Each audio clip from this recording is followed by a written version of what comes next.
Hi, Steve here. We're going to be doing something new with the program today. It's called Cheering Up, where we look at someone in the public eye who might need a little cheering up, and we do our best to cheer them up. Today we're going to try and cheer up Miss Colombia. So just a quick overview of why we need to cheer up Miss Colombia. This is the Miss Colombia from the Miss Universe pageant that was this weekend. They got down to the final two, which was Mrs. Colombia and Mrs. Philippines. And the host, Steve Harvey, of Family Feud fame, announced the 2015 Miss Universe, Colombia. And, of course, everyone's cheering like Miss Colombia's won Miss Universe. Lights are flashing and music's playing and she's smiling and having the time of her life. This went on for a good minute and a half until Steve Harvey jumped back in and said that there had been a mistake. The mistake was that he read the card wrong, I believe. He had confused the first place runner-up with who had won first place. Miss Colombia had gotten the first place runner-up, which means that she did not win the Miss Universe contest. It had been Miss Philippines. So, obviously, you know, you see your dream come true, and then a second later, it's gone. That could be very depressing. So we're going to try to cheer up Miss Colombia. Okay, so like for 90 seconds, you thought that you were Miss Universe. And we all thought you were Miss Universe. And in many ways, doesn't that make you Miss Universe? And granted, it was only 90 seconds. But there are so many little girls out there who will never even get those 90 seconds. Will ever believe that they could be Miss Universe or Miss Colombia or anything down those lines. And for 90 seconds, you got to be Miss Universe. Honestly, I don't see why that can't appear on Wikipedia, or you could be listed in the list of Miss Universes. You might have to have a little asterisk in your name explaining, you know, the 90-second thing, but in many, I would say that you were one of the Miss Universes 2015 this year. Okay, so now you thought you had won, and then you found out you lost, and you think that this would probably be the worst thing that could happen to you. But imagine another scenario where you actually had won Miss Universe, and then something like this happened. Yeah, see? It could have been worse. Now, I think it goes without saying that this video of this incident is going to be around for a while. People are going to have it on YouTube for years to come. But I don't think that they're going to be watching it, you know, for your reaction. So many of us, if something like that had happened, I don't know how we would react. Quite the shock, I imagine. But you didn't pass out, you didn't vomit, so the focus on that video was always going to be on Steve Harvey. So, you know, I think most people say, hey, Miss Colombia, wow, she didn't vomit or pass out.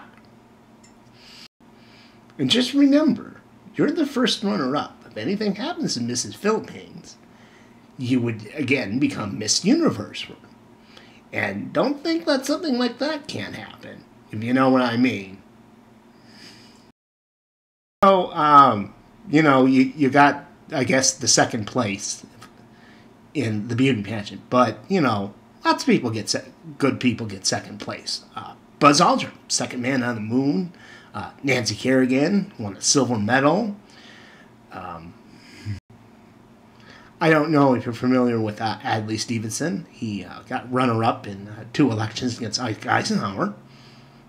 And a lot of people in this country still consider him a hero. And they're always like, you should have won. So you'll get that. A lot of people saying, you should have won.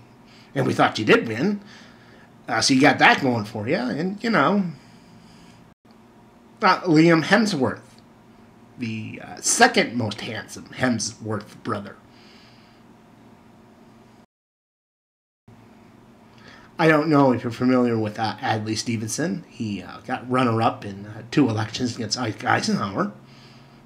And a lot of people in this country still consider him a hero. And they're always like, you should have won. So you'll get that. A lot of people saying, you should have won.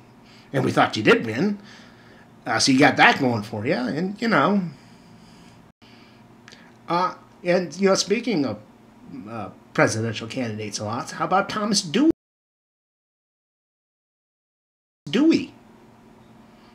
See?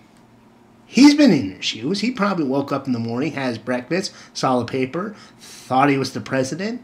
Then he sees this picture of, you know, Truman, and he looks all happy, and he asks, what's going on? And then he finds out that he didn't win. And you know what? I think I've been in your shoes. Let me share a personal anecdote.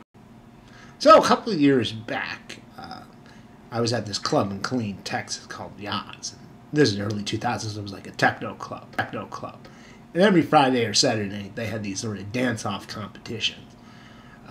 Like, who's the hottest chick dancer? Who's the hottest guy dancer? So I went one night. I was pretty drunk. And I said, you know what? Fuck it. I'm going to try out for, you know, hottest bod dancer. Or whatever the hell it was called. So, I don't know if you noticed, but I don't have like an Arnold Schwarzenegger, Tatum Channing body here.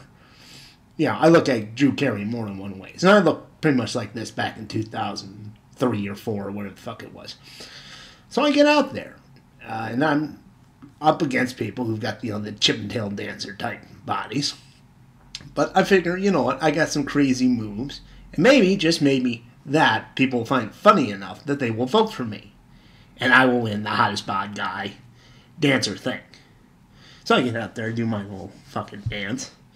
A lot of boos, but a lot of laughs, and a lot of cheering. And then, of course, you know, the hot studs they get out there, and they're just making the ladies melt. But comes time to pick the winners. So the DJ goes down. So the DJ, he goes down the line. He says, who wants, you know, Steve here? I got enough.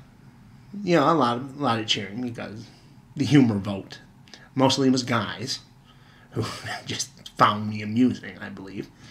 They go down the line of, you know, the big studs, and after a few of them started getting eliminated, it was me and this other guy, right? I got the humor vote. He's got the ladies, of course. And, you know, DJ, he goes back and forth. Who wants Steve? And then who wants, you know, Mr. Chocolate Stallion here? And, of course, the ladies were all going for Mr. Chocolate Stallion. And I didn't care, you know. I did for kicks anyhow. But he decides to pick a woman from the crowd to come out and pick the actual winner. Just one chick, right? And the chick he picked was just smoking hot, right? So she comes up to looks over the two of us, and just like that scene from Annie where they have the dog, Sandy, and Annie and some guy are trying to get her attention. Anyway, this is what... She lets us over, and she starts walking towards me, right? I mean, she's kind of drunk. I guess she... And I'm like, yeah, right? Because she's smoking fucking hot. And just as she's coming close to me, and of course, all the women are just booing at this point, that goddamn DJ comes up, grabs her on her, and moves her towards Mr. Hot Chocolate Thunder Stallion, right? Really? That smoking hot chick was clearly going to pick me, but that fucking DJ just had to nudge her with his fucking hands over to the other guy. And he wins. And it's like, what the fuck, man? I don't know what was worse. The fact that he couldn't follow the judgment of his own judge? Or they, like, fucking cockblocked me with the fucking hot chick. So I, like you, Mrs. Colombia, do know what it's like to have your dreams to just... For 1 second, you can see it happening, and then someone just has to go and ruin it. You know who that DJ was? Richard fucking Karn. Fucking Family Feud toast. You know what I'm saying, Miss Columbia?